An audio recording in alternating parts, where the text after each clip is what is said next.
আসসালামু আলাইকুম রহমতুল্লাহ। আজকে আমি আপনাদের কথা বলবো কিছু ছোটোখাটো বিষয় নিয়ে। যেমন ধরেন আপনি কোনো কিছু করতে চান, আপনি ইচ্ছা করেন বা আপনি ইচ্ছা পোষণ করেন, আপনি সব কিছু গুছান, সো আপনি কাজটা কিছু মানুষের জন্য করতে পারেন না। মানে আপনি চান যে ওই জিনিসটা করলে আপনি দেশের কিছু উন্নতির দিকে যান, দেশের বিভিন্ন সেক্টরগুলোতে আপনি পরিবর্তন আনেন, ইউনিয়নে, গ্রাম অঞ্চল, বিভিন্ন এলাকাতে আপনি পরিবর্তন আনেন, কিন্তু আপনি কিছু মানুষের জন্য আনতে পারতেন না।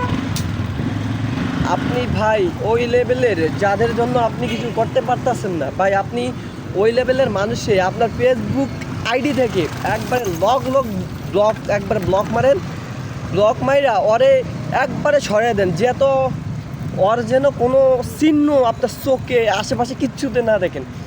ওই রকম মানুষ থাকলে আপনি কখনো কিছু করতে পারবেন না। আপনি সব কিছু করার টার্গেট নেবেন, পরিকল্পনা নেবেন, কিন্তু সর্বশেষ কী হবে? সর্বশেষ আপনি আগাইতে পারবেন না। কেন আগাইতে পারবেন না? কেন? ওই সব টক্সিক মানুষের জন্য।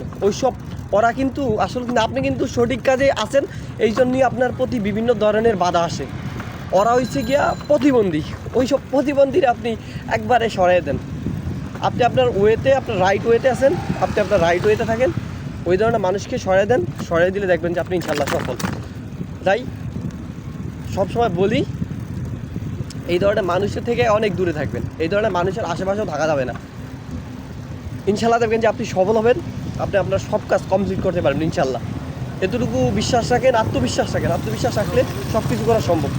ইনশাল্লাহ যা আছে সব কিছু করা সম্ভব।